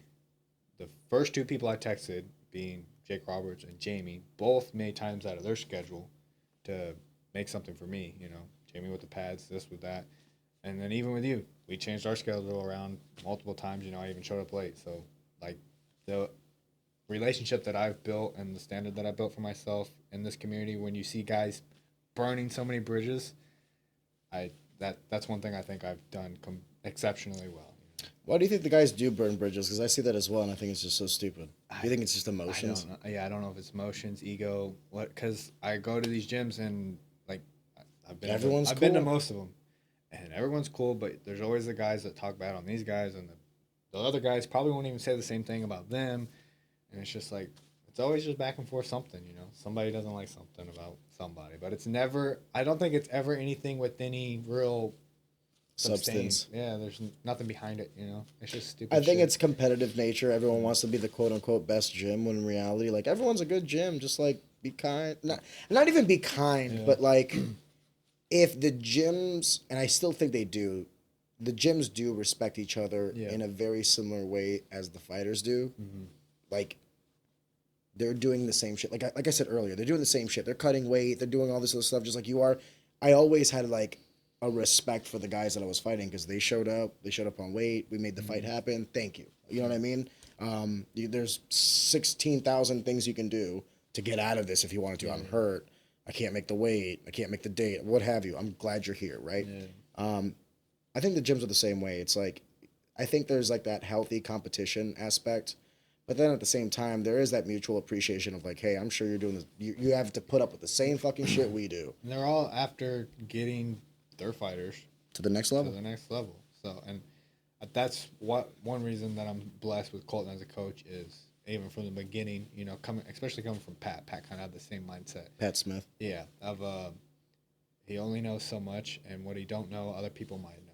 You know, so that's why he's encouraged. He's helped pay. He's put me in contact. He's done everything he could to get me out of the walls of our gym and into the other walls. You know, so. I've taken things. That's a real one. I've taken things from almost every coach, and you know even people that I fought. But St. Louis, I've been to all the gyms. I haven't really been in the Kansas City gyms yet, just because I fought so many other guys, and it's a long drive too. But even like Springfield gyms, I have taken little things. I'll take something from a coach, and I'll come back and I'll tell Colton, I'll be like, hey, they said this, they changed this about me, even though you said it this way. And we'll talk about it and fix it right there. Brainstorm. You know, we'll change it right there to our own thing. You know, I use stuff from everybody. And at the end of the day, whenever I'm in the UFC, the same way Sean Woodson or all these guys are, and the entire Missouri state is like, look at this guy. It's not going to be, look at this St. Louis guy. Pit fighter. It's going to be, look at this Missouri dude. You know, he's been around the whole state. He learned from Mott, from St. Charles, from Colton. I've learned from everybody. You know, I can't say a bad word about nobody. That's the true art. That's the true essence of martial arts in general. Was like there is not one knower of all, and you're gonna have to kind of cross homogenize a lot of things into one person, and that's why I think the real art in martial arts is mixing it. That's why it's mixed martial arts. Absolutely. Anyway, Yeah. that's my quote for the day. Yeah. I do want to ask what comes next now, because we were talking about the amateur loss in comparison to the professional loss and the weight disparity in it. The day after that loss, what are you thinking? Yeah. I mean, are you doubting yourself? I definitely doubts. There was definitely doubts. I mean, dude, that whole night, like, my head didn't leave. You know, at the table, everything, everyone with me. You know, I was. And they're telling you we love you and all these other things. I couldn't tell you one thing someone told me that night after that fight. It was, you know, I was in such a dismissive state, you know, just not there, you know. So, thank you to everyone who said something to me, but I probably don't remember it because I was hard on myself, dude. And for a couple weeks after, like, even I would show up and train. I'm still training. I didn't stop training. You know, I was there the next Monday. Wow, really? I didn't go hard. You know, I rolled a little, but I wasn't getting hit in the head. That's for sure. Yeah. But I was still training. You know, I didn't take no time off. But even after I like had my time off for the sparring rounds after, you know, I healed for sure. You know, I had a couple weeks off and I got back into actually being hit and actually going hard. I was in such a bad state that I wasn't even competing like I should. People were saying it in my gym. Like, I would come and I would roll, and they're like, "Are you okay?" Meaning you weren't rolling to the level that you were rolling. Yeah. You weren't sparring to the level you were sparring. Yeah. When you went back to training, was there ever like a... Let me ask you this in a different way.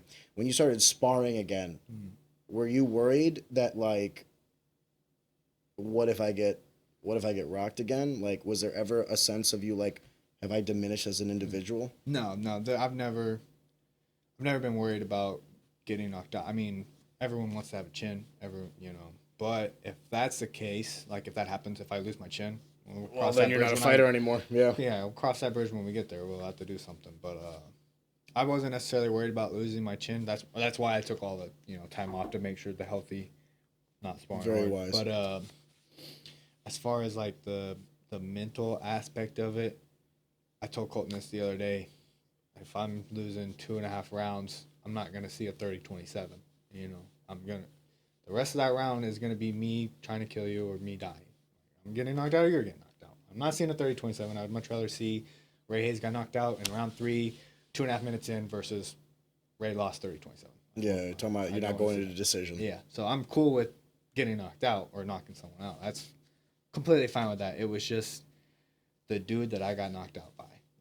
That was the hitter. You know, I could care less if I lose. If I lost to Duran, if I lost to Ira, I was like, all right, Ira was ex-world champ at Titan. You know, that's a wreckable name. Duran's really good, you know. But it was just the dude. I did not put any respect on that dude. My mistake. Should have definitely. You got to respect everyone in this game. So that was the first dude besides for Trey Martin. But that dude sucks anyways. I still won't give him respect. But why the hostility? He's just shouldn't be fighting at a professional level, bro. Why are you here? What are you doing? Like, you're not getting paid a lot. You know, it's not worth. Dude, here's the problem. Money is a perspective, right? It's like $300 to you, $400 to you is not a lot. To Trey, that might be the nut to squeeze that month. Maybe. That's the kind of. And I hope so. I hope that's what it is. I hope it helped him. This is the part where I don't like. I love a lot of things about the fight game, but the journeyman losers. Yeah. That's a rough one. I hope he got what he wants out of it. How bad did you beat his ass? I just didn't hit him. Oh, I think he got what he wanted out of that one. Got a check, didn't get a bruise. Yeah. Not a bad night in the office. And he talked Matt the worst afterwards. Like, talked the worst? Yeah, like if we were in a street fight or we stand. Oh my God. And I remember his dad or maybe his stepdad grabbed me in the cage afterwards and said, let's run it back in boxing. Or let's go outside and handle it. And I looked him in the eyes and I said, if that ref wasn't there, you just watched your son die. You know, what are we talking about? I'm gonna choke him. So stupid. I'm gonna choke him until he's dead. You know, you just watched me kill your kid. That's the shit that drives me crazy about like MMA guys going over to boxing though. Yeah. Because it's like they'll say it's a fight, and I'm like, no, it's not. Yeah. No, it's not. Like, Did you see the video? It was kind of viral, but it was basically like a boxing match, and the MMA guy was like losing. Yeah. Then finally, the MMA guy was fuck it and throws a head kick and knocks Yeah, out I the seen that. boxer. Yeah, terrible. And everyone starts losing their shit. Now, I'm not saying that boxers should start throwing head kicks. That's not what I'm saying. But that was like the rarest of reality glimpses into like, if this That opened was some for eyes. real, you're lucky that the rule set is keeping you The alive. same thing with like Darren Till playing around with Tommy Fury about it. I'll just head kick you. And Yeah. then he pulls out. He's like, he's saying he's gonna head kick me. They're so afraid of the possibility of a real fight that they won't even take a boxing match. And that's part of the reason why I steered away from boxing. And like in my head, I knew I wanted to do MMA, but the more I boxed and the more I like looked over to my left and right and seen grappling and MMA, I was like, the reason I'm not jumping into MMA right now is because one of you guys grabbed me, I'm screwed. So that's why you wanted the reality of the skill set. You wanted to know that you could handle yourself in real combat. There's a different level of confidence and growth knowing that if I'm in Walmart shopping, I'm all right. I'm all right, you know? I did something very similar. I remember when I started MMA, I was like no hands whatsoever because I came from a wrestling background. So Mike, when I went to St. Charles MMA, forced me to do some boxing matches. He just told me, he's like, your stand-up sucks. Yeah. And my stand-up did suck. Well, it wasn't that my stand-up sucked. It was just that I wasn't confident in it. You know what I mean? I had the parries, I had the head movement, I had the combinations. But then when it came time to fight night, I was shooting because I was like, oh my God, don't hit me. You know what I mean? So he forced me into positions to like, you're going to get hit, get over it. And it was one of the best things for me. I used boxing as like a cudgel, kind of like a handicap. Yeah. You're lucky I can't take you down. You're lucky I can't submit you. You're lucky about all these things. I'm fighting you in your rule set. And then I went 5-0 in amateur boxing, and I was like, okay. Like it was the confidence that I needed. And then I was like, I can be hit. I can hit. Like, it's okay. It was one of the best things I needed at that time. So shout out to Mike Rogers. Yeah. I don't know, though. I mean, now that the dust has settled, what's the game plan, right? Because obviously this is a slight setback. Are you going to tackle the next fight and the next fights similarly to how you've done before? Meaning, like, the next fight will happen whenever it does. I'm not saying, like, when it will. But let's say it happens in February of this year, next year, 2025. Are you doing another fight in March? Are you doing another fight in April? I know that's kind of like... It's a loaded question because you need to see how the first fight goes. But how are you trying to tackle the rest of your career now? Are you going to go back to how you did it before? Are you thinking about changing something? Where is your headspace at? Even before Alex Cooper, like after Duran, everyone that won the FAC title at the Featherweight Division has went to the UFC almost immediately after. So winning that, I was like, that was an eye-opener. Like, okay, I'm fucking around and doing this super fast, and I could find myself in a spot where I may or may not be ready for it. I'm not, you know. I'm going to say it right now. In my head, could I win a fight in the UFC right now? Yeah, I think so. Could I compete and last? No, absolutely not. You know, just training with guys that are at that level, I know my place. You know, I'm not there yet. That's very humble of you and grown up. Yeah. Well, Dakota Bush, Marshall Kemp, Colton Carmack, they will humble you and make you grow up and realize. But so I know I'm not at that level yet, but I also know I'm doing it so fast that, like, that's the option. You know, like, that could happen. That could have happened FAC. They could have called me. You know, like, if I knocked out Alec 23 years old, man. You know, if I knocked out Alec Cat and stay undefeated, Dana White Contender Series could be talks for the... It could still be talks Not for the could be. It still can be. That's what I'm trying to say. The loss doesn't diminish you. It's just like a bump, a speed bump. You know what I mean? That's all talks that could happen, and these could be things that happen relatively quick at 23. Like I said, I don't know if that's something that I'm eager to, like, just jump for, because especially being Dakota's helped me a lot with this mental side. You know, he's told me, like, his story, you know, getting into it a little bit too soon. You know, if you would have gave Dakota a few more months, or not even that, you gave Dakota a few better matchups than what he got, he's probably better off. Or give Dakota ATT and, like, the relationships he has now and, like, the training he has now, and, like, give Dakota that shot now. Let's see how he does. Yeah. He definitely needs it now. But like I said, you give him a little longer to develop, and he's thriving. You know, he's thriving. So he's definitely helped me know in my head that I'm 23. I'm a baby. I don't gotta rush a damn thing. You know? Dude, when I was 23, I had just gone pro. Yeah. You were already 6 pro fights in. Yeah. So let that sink in for a second. You're definitely ahead of the curve. You know what I mean? Yeah. Most of the people I'm around, they're quite a few years older than me, and most of them have the same record as me with less finishes. And at the time, like, before dude, everyone my inbox was full. I was the thing, you know. That's part of the reason I started buying into it. Everyone was texting me. Everyone wanted to train with me. Everyone wanted me to go here, do this. So that didn't help. But that's How is it now? Did you see a yeah, Did you absolutely. when I lost my first pro fight? Night and day difference. Absolutely, yeah. How'd that make you feel? No certain way. Like It crushed I'm- me. yeah. It crushed me. So I'm really good at just keeping the circle small, anyways. Like I got my circle, and the people that are in there, no one strayed that way. I didn't lose one of them. That would have crushed me if I lost someone in there. Yeah. That would have crushed me. But all the outside noise, I'm pretty good at like, whatever. I know how memory works. It's whatever just happened. So when I was doing it actively, I knew this is gonna get, a notice because I'm doing this all the time. I'm doing people like this, so I realized the situation I was in, but didn't really let that part affect me. It sucks, yeah, and now when these people hit me up for my next fight, after I smoke whoever I'm about to fight, I'm gonna do the same thing. I'm gonna send you the thumbs up. I'm gonna send you the thanks or whatever. Like, if you are that person, just leave it unsaid. I At that point, just don't even. Can I tell you something that took me a long time to, because when I first lost, it was similar story. Like I thought I was the shit. I lost a split decision, razor close, and then dude, my inbox was flooded. And then the day after, it was like I was chopped liver. Yeah. And it was so crazy because I was like, I had not lost. I was a 10-0 amateur, 1-0 pro, made a huge debut and everything. I was like, are you fucking kidding me? Like I'm taking the toughest fights I can find. I lose a razor close split decision, and now I'm chopped liver. Yeah. It hurt me. It really did. And it did hurt me because like some of my inner circle changed. Yeah. And that's what hurt the most, to your yeah. point. And I remember at the time, I was just so hurt. Looking back at it with some time, I think it's human nature to want to be around winners. And that, unfortunately, in the fight game, you're only remembered for your last fight because, people are just fickle and they have short-term memory. So it's like, if you could be losing 4 fights in a row. Yeah. But if your last fight, you smoke some guy, and I hate to say it like this, but Kendall Whitehead is like a perfect example of this. He lost like a bunch of fights in MMA, did some fights in Muay Thai, had some success, comes back, has a spectacular finish in MMA, and now everyone's like, Kendall Whitehead is like, holy shit. Like, they completely forgot. So, like, it can also work to your advantage, right? You could be kind of shit in the bed. Maybe things aren't going your way. You start thinking, maybe I suck. You get one big win, and now everyone's hitting you up again. Imagine if Tony Ferguson went and knocked out his next opponent. You're right, and then everyone's like, oh my God, he's back. The second coming. Yeah. Imagine, though. Yeah.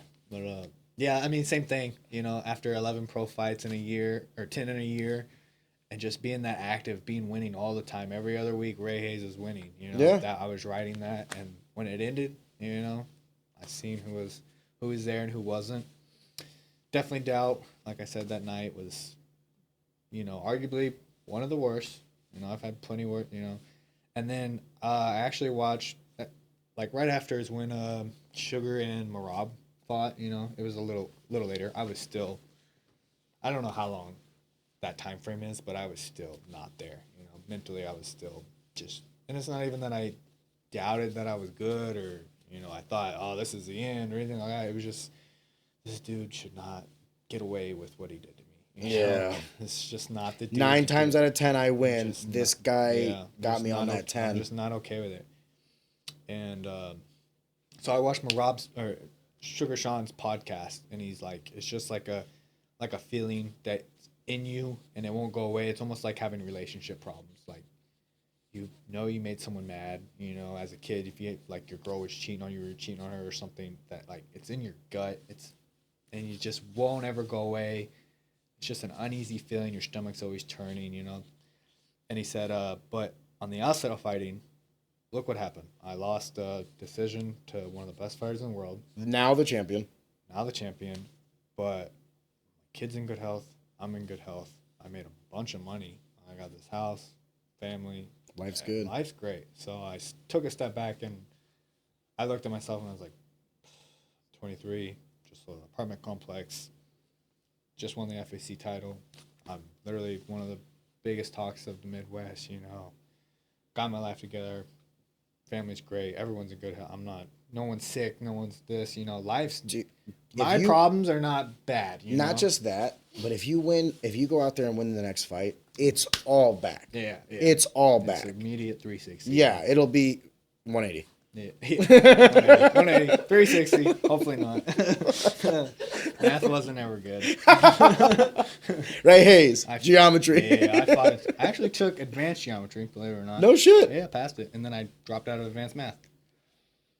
That's a 360. I took every year of my high school career, I took a different advanced class. Freshman year, I did advanced math. The next year, I did not do advanced math. I did advanced social studies. Next year, I did not do advanced social studies. I did advanced English. And my last 2 years, I did college physics. So, Interesting. yeah, and I just would do it, realize this is hard, and I would pass. I'd pass like a B or an A. Like, this is hard. This takes a lot of work. And I'm like, I ain't doing that again. Is there something outside of fighting that you find fascinating, or that you are learned in? Is it do you like politics? Do you like technology? Do you like finance? Is there something outside of fighting that you have a passion for? Not really a passion. No, I wouldn't say. I mean, I went to school to be a mechanic. I got a bunch of scholarships that I never used. But so I mean, I've worked as a mechanic for most of my career. I don't hate it. I don't. On what cars? Cars, Forgive yeah, me. yeah, car mechanic. But I don't hate it. I don't despise waking up and doing it, but I don't love it by no means. You know, I'd wake It's a up means to an end. and look forward to getting out of the shop and getting into the gym. You know, so definitely haven't found and that's why I'm looking at real estate too, so I can get away from it. I don't hate it, but I don't want to do it every day. What would you do then, out of curiosity? Let's just, fast forward. I want to ask a hypothetical, if you don't mind. Let's say, you get to the UFC when you're 25. You have some time to kind of grow and mature. You go in, you win the championship, you run the belt, you earn the legacy, all the things. What would you want to do after all is said and done? When you've kind of eclipsed that competitive time frame. Do you want to stay in the sport? Do you want to branch off and do something else? And by the way, money's not an option. Let's say you crush it with real estate too. So all the money you make from fighting is basically bonus, right? Yeah. What would you want to do outside? Do you want to open a gym? Do you want to stay in the world of martial arts? Do you want to do a promotion? Do you want to do management? What would you see yourself doing if it wasn't fighting and everything else in life had been taken care of, and all the things that you would have wanted to do in the sport you have done? Yeah.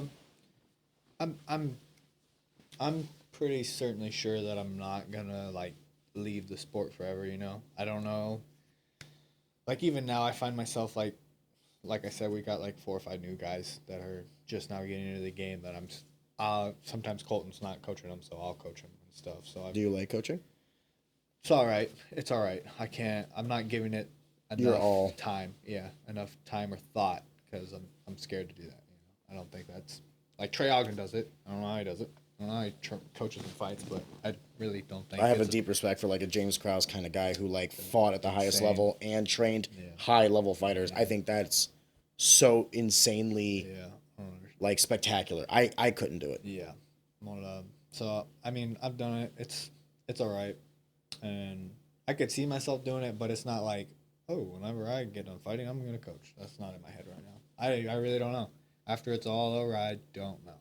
And that's fair. Dude. Hopefully, like you said, hopefully I fix everything in life and my life's going great and I don't have to worry about that decision. I can make that decision as to what I want. That's why I asked more if there was some sort of passion outside. Yeah. Because then it's for me, for instance, I like the world of martial arts. But I don't want to be, I'm not I don't have a gym. I don't have fighters. I don't have anything. This is kind of the closest I come to talking with you. We're talking about martial arts, and I like that. I go to the fights. I go to the jiu-jitsu tournaments, all this stuff. But I don't really have a fire to compete. I don't really have a fire to open up a business in it or anything like that. Yeah. So it's I like my place in it, but that's also because I'm supplemented with everything else that I like doing, right? And sometimes I ask these fighters, because when I asked Dakota Bush this, Dakota was I think when I'm done fighting, I'm just gonna cold turkey cut the That's sport. Crazy, yeah. And I was like, how could you? All your friends are in it, all these other things. And when I said that, he's like, oh yeah, you're right. I think he thought all right, book closed, on to the next one. I was like, brother, I wish it was that fucking simple. I don't know if that's really, after dedicating so much time of your life and becoming regular with something, I don't know if that's possible. Feasible. Yeah, I don't think that's a thing. That's like, what I mean, you see people go to prison for 10 years and they come out and they do the same thing. You know, that's like that long of their life of doing the bad thing, give them this much away from it, and they still do the bad thing. I don't. People will, what you know, you go back to. They will revert to their basic nature. Yeah. Yep. Ray, I want to say thank you for the time, man. I hope this was what you thought it would be. Absolutely. I appreciate it. I know that you got 6 different other things you're doing today. Yeah. I've never gotten to sit down and talk with you. You thought I was the bald mustache guy. I talked to Colin about that, dude. Like you, and I talked to Jamie a little bit about it. You have physically, just your appearance has changed some. And I didn't even know you then. Like I just seen you in the back. You said a couple words to me, and that was it. Like that's the only Arion experience I had. And then I didn't even know you quit fighting. Like I thought you were fighting somewhere else. I was like, why hasn't this guy reappeared in life ever? You know. And then you just show up at NFA shows, grab me, and hey, good job. Start talking to me. And Ray's like, who the fuck just touched me? He runs off. I'm like, dude, dude's just everywhere I go. I don't know who he is. I am. One day I'm just gonna like shave the head again and grow the mustache. Just so everyone's like, we remember him. Yeah. Oh shit, the Albanian one. It's back. It's weird, dude. I'm kind of living that question that I asked you of like what's next afterwards. Mm-hmm. Losing Austin Bashy was, I've said this multiple times. It was like, I was 29 years old. Once I lost that fight, I realized I'm like, okay, I'm not as explosive, so it's kind of like this natural, like, okay, this is done. I'm over. You know what I mean? Yeah. I'm past. Could I have continued to compete? I can still compete now. Like give me 3 months, I'll be back in shape. You know what I mean? Yeah. I'm frankly, I'm very confident that I could fuck 35ers up. Yeah. To what end? Yeah. Like when I was your age, the goal was be the best in the world, and that was the thing, you know what I mean? Now, if I'm not trying to be the best in the world, I just don't have the same fire to do the same thing. And that's like I said about Trey. He's 0-5. Like, you're an 0-5 pro, you don't train, you just show up and fight. I don't know how they do that. At that point, it's not worth the reward, you know? This ain't a game, you know? Very fair. Yeah, so I fully agree. Like, if there ever comes a point where I realize that the top of the sport's not what I'm gonna get, then that's probably when I'll be like, yeah, this ain't working. But from here on out, that's completely feasible. That's gonna happen. So I would agree. I'm very much looking forward to the rebuild, the comeback, and then everything that comes after that. So, Ray, thank you so much for the time, dude. And thank you for being on the podcast. Appreciate you. No, I appreciate you. Wow. Thanks for making the drive. Yeah.